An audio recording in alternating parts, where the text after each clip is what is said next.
Assalamualaikum warahmatullahi wabarakatuh. Hai teman-teman, apa kabar? Semoga semuanya selalu dalam keadaan sehat walafiat ya.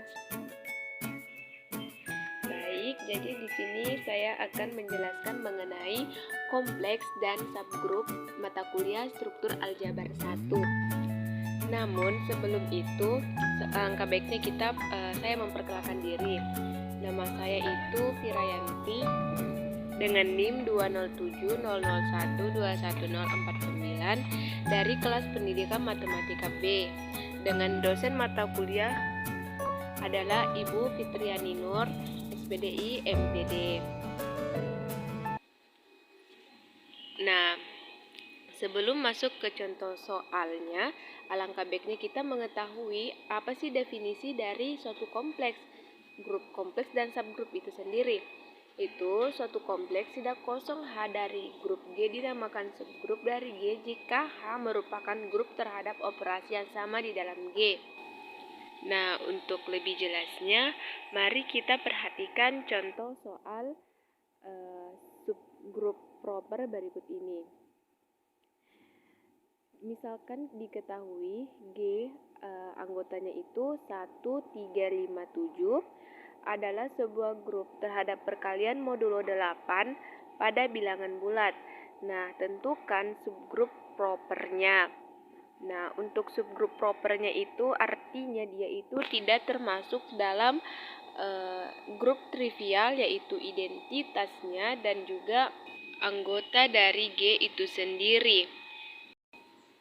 Oke, langsung ke pembahasannya. Nah, di sini kita pertama sajikan dulu tabel Cayley-nya. Di sini kita daftarkan untuk setiap anggota dari G, yaitu 1, 3, 5, 7 pada tabel Cayley.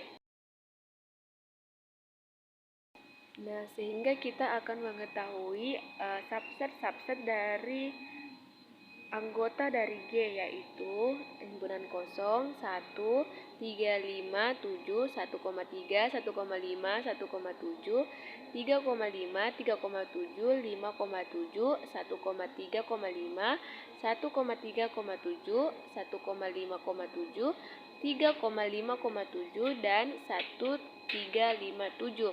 Nah, sehingga kita akan mengetahui subgrup trivial yaitu identitasnya dan anggota dari G itu sendiri, yaitu 1 dan 1,3,5,7. Nah, untuk subgrup propernya sendiri itu adalah 1,3, 1,5, dan 1,7 karena hanya dia yang memenuhi syarat dari 4 grup.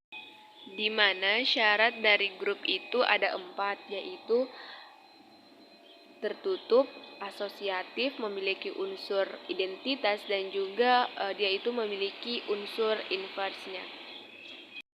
Nah, selanjutnya kita akan membuktikan apakah memang benar 1,3, 1,5, dan 1,7 ini merupakan subgrup proper dari G.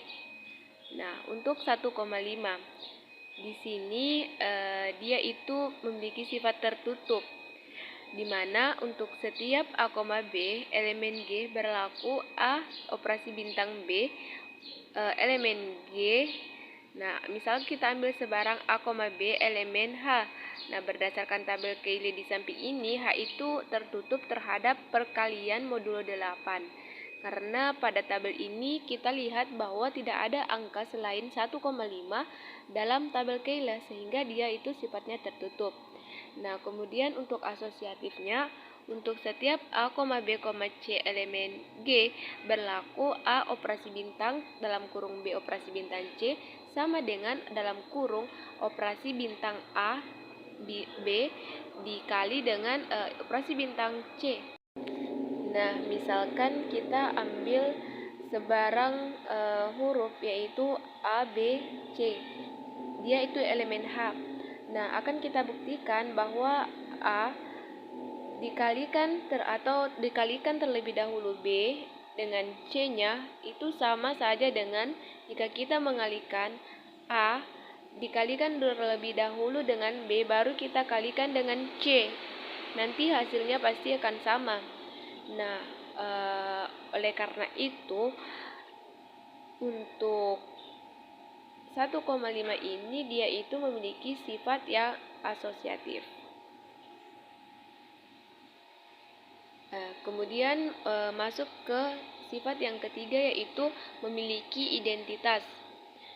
Terdapat elemen G, di mana demikian sehingga A dikalikan dengan identitas sama dengan kita kalikan dengan A, nanti hasilnya dia itu A. Karena apapun yang kita operasikan dengan identitas, maka dia itu akan menghasilkan dirinya sendiri. Seperti 1 dikalikan dengan 1 modul sama dengan 1, 5 perkalian modulo 8, 1 sama dengan 5, maka dia itu terbukti. Nah, kemudian kita lanjut ke sifat yang keempat, yaitu memiliki inverse, di mana untuk setiap A elemen G, A inverse elemen G, sedemikian sehingga A dikalikan dengan A inverse itu sama saja dengan A inverse dikalikan dengan A, hasilnya adalah E, di mana E ini adalah identitas dari perkalian sama dengan 1. Di mana 1 kali 1 sama dengan 1, dan 5 kali 5 sama dengan 25 modulo 8 sama dengan 1. Nah, selanjutnya untuk H4 yaitu 1,3. Pertama kita daftarkan dulu angka 1,3 ini dalam tabel Cayley. Nah, dari sini kita bisa buktikan bahwa dia itu memiliki sifat yang tertutup karena tidak ada angka selain dari 1 dan 3 pada tabel ini. Nah, maka untuk sifat yang tertutup ini dia itu sudah terbukti. Dimana untuk setiap A, B elemen G berlaku A operasi bintang B elemen G. Nah, kita ambil sebarang A, B elemen H. Nah, berdasarkan tabel Cayley ini dia itu memiliki sifat yang tertutup. Kemudian lanjut yang kedua, yaitu sifat asosiatif, di mana untuk setiap A, B, C elemen G berlaku A operasi bintang dalam kurung B operasi bintang C itu sama dengan dalam kurung A operasi bintang B operasi bintang C. Nah, kita ambil sebarang A, B, C elemen H, maka akan terbukti bahwa A dikalikan dengan B kali C sama dengan A dalam kurung kali dengan B dikalikan dengan C.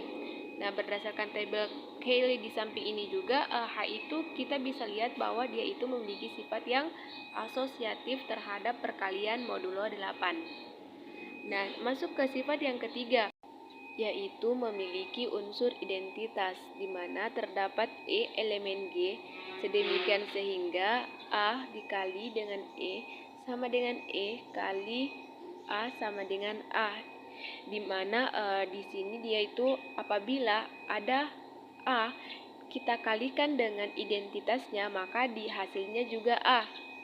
Nah, seperti dengan 1 dikali dengan 1 hasilnya 1, dan 3 dikali 1 modulo 8 sama dengan 3, maka terbukti memiliki unsur identitas.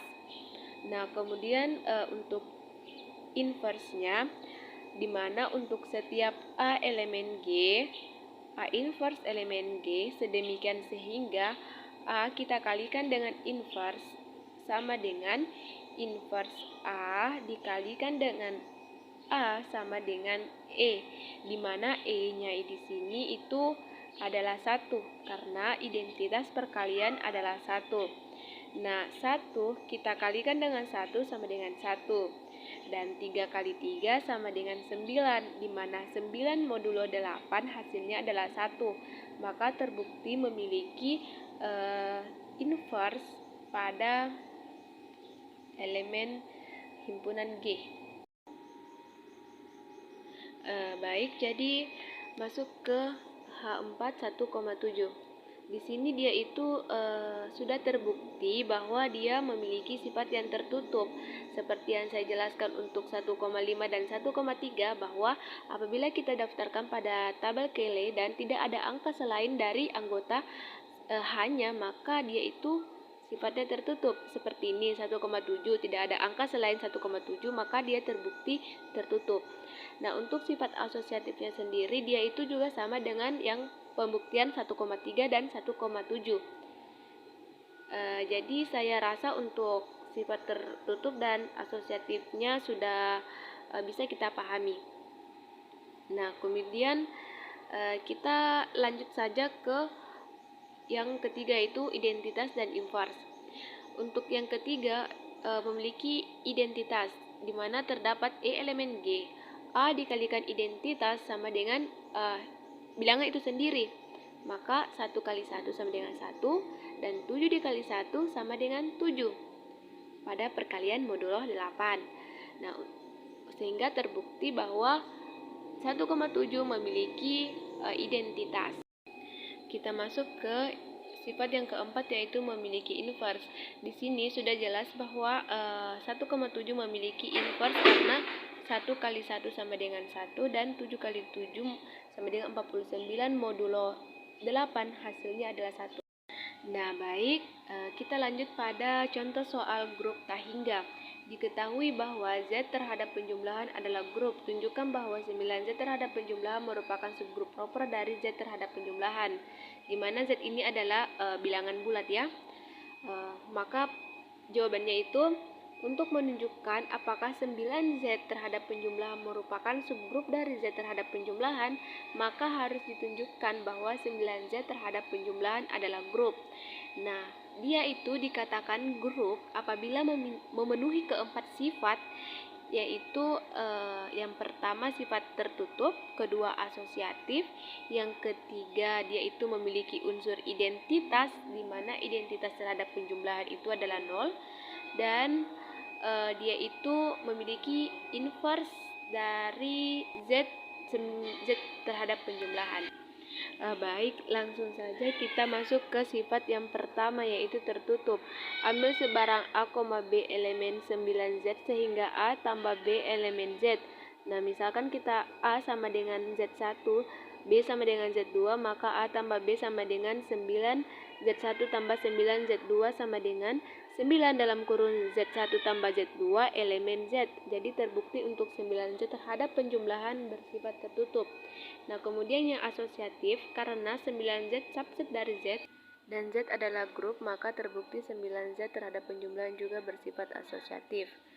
Nah, kemudian lanjut untuk contoh soal grup tak hingga pembuktian yang ketiga, yaitu identitas.